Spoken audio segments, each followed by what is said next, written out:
இந்த வெள்ளிக்கிழமை என்ற நாள் இருக்கிறது, ஃபீஹி ஹுலிக ஆதம். இந்த நாளில் தான் நபி ஆதம் அலைஹிஸ்ஸலாம் அவர்கள் படைக்கப்பட்டார்கள். இதே நாளில் தான் நபி ஆதம் அலைஹிஸ்ஸலாம் அவர்கள் சொர்க்கத்திற்குள் குடியமர்த்தப்பட்டார்கள். இதே நாளில் தான் நபி ஆதம் அலைஹிஸ்ஸலாம் அவர்கள் சொர்க்கத்தை விட்டு வெளியேற்றப்பட்டார்கள்.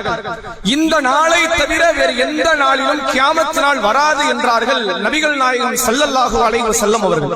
வெள்ளிக்கிழமை என்பது இஸ்லாமியர்களுடைய பதிவு புத்தகத்தில், இஸ்லாமியர்களுடைய பார்வையில் நீங்காத இடம் பிடிக்கக்கூடிய ஒரு நாளாகத்தான் இந்த வெள்ளிக்கிழமை என்பது இருப்பதாக அல்லாஹ்வுடைய தூதர் அவர்கள் சொல்லி இருக்கிறார்கள். இந்த நாளுக்கான சிறப்பை குறித்து ரசூல் ஸல்லல்லாஹு அலைஹி வஸல்லம் அவர்கள் சொல்கிறார்கள், ரமலானுடைய நன்மைகளை போன்று அதில் எப்படி எண்ணிலடங்காத பரக்கத்தை, நன்மைகளை, அல்லாஹ்வுடைய அருள் வளத்தை பெற முடியுமோ, ஒவ்வொரு வாரமும் அல்லாஹ்விடத்தில் நன்மையை பெற்றுக் கொள்வதற்கான ஒரு வாய்ப்பு நிறைந்த நாள் இந்த வெள்ளிக்கிழமை. Download ShareChat.